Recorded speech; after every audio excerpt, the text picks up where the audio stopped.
No dia 1º de janeiro de 2015, foi o dia em que eu cansei de todas as derrotas, foi o dia em que eu me entreguei de vez às drogas e me conformei com a minha incapacidade de lutar, perder e tentar outra vez, me conformei que eu nunca fui o grande herói que meu pai tentou me fazer acreditar que eu seria.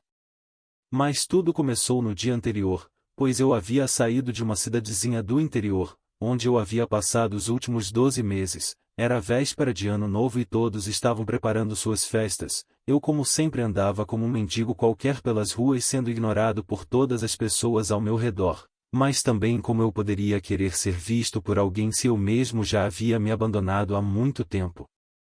Mas nesse dia eu estava caminhando por uma das ruas da cidade e me deparei com uma casa em um bairro nobre da cidade, onde havia muitos enfeites com luzes espalhadas por toda a casa e um lindo Papai Noel subindo pela chaminé, os quais haviam sobrado da decoração do Natal, o jardim também muito bem decorado, mas com algo que me deixou muito curioso. Em meio a tanta decoração estava uma fonte, onde jorrava uma cachoeira linda e dentro da fonte havia uma estátua de um homem completamente pelado, sentado em uma pedra com a mão direita no queixo como se estivesse pensando em algo, ou planejando algo, ou lembrando de algo, não importa, mas o curioso é que de alguma forma essa estátua me fez lembrar do meu pai. Eu fiquei por horas olhando intensamente para aquela estátua, eu praticamente me desliguei do mundo e fiquei ali admirando aquela estátua como se estivesse admirando meu pai.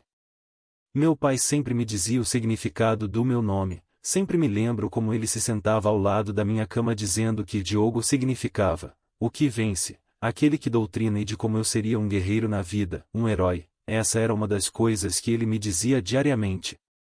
Filho, você nasceu para vencer. Você é predestinado a lutar e a vencer, o papai vai estar sempre ao seu lado, vai te ajudar, te ensinar e te orientar, mas quando você estiver longe e se sentir perdido ou com medo, saiba que não tem como você perder, é só você não desistir e lutar sempre. E depois de ouvir falar tanto do meu nome eu fui pesquisar o significado do nome do meu pai. Ele se chamava Hugo, e eu admirava aquele homem não só porque ele era meu pai, mas por sua inteligência, por sua criatividade em inventar aquelas historias magníficas e que me fazia sonhar acordado, dormindo, seja lá onde como eu estivesse eu passava horas e horas lembrando de suas histórias, e quando eu descobri que o nome Hugo significava coração, mente, espírito ou pensador, inteligente, nossa, isso fez com que eu o admirasse ainda mais, porque realmente era meu pai, ele era tudo isso. Ele tinha o coração mais bondoso desse mundo, sua mente era equilibrada, espiritualmente ele era formidável, sua fé era inabalável, e ele era a pessoa mais inteligente que eu conhecia. Não me esqueço de quando em meio às histórias que ele me contava eu olhei admirado para ele, coloquei minha mão sobre sua cabeça como se fosse um rei condecorando um membro de sua corte. Hugo, de hoje em diante você será considerado meu mestre, o pensador. Eu lembro que seus olhos encheram de lágrimas e para disfarçar ele ficou na mesma pose daquela estátua. Ele se sentou na cama e colocou a mão direita no queixo e ficou ali por alguns segundos como pensador e de repente olhou nos meus olhos, sorriu e disse: Filho, sabe o que o pensador acabou de pensar? O que, pai?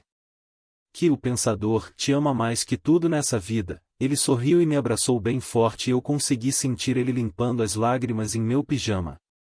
E sabe o que mais, meu guerreiro? O que, pai? Eu lhe perguntei já extremamente feliz e esperando que ele iria dizer algo muito importante. É hora de dormir antes que sua mãe, a grande chefona, venha aqui e coloca nós dois para fora de casa. Ele me abraça novamente, abre um grande sorriso, me encobre e me dá um beijo na testa. Esse dia me marcou muito e quando eu vi aquela estátua, passou pela minha mente o filme de todo esse dia. Eu olhava para a estátua e via o rosto do meu pai e ficava imaginando como e onde ele estaria agora, o que ele estaria fazendo ou pensando. Será que ele ainda pensa em mim depois de tudo o que aconteceu? Será que ele ainda me espera? Ainda acredita que eu possa voltar para casa? Será que ele ainda acredita na minha vitória?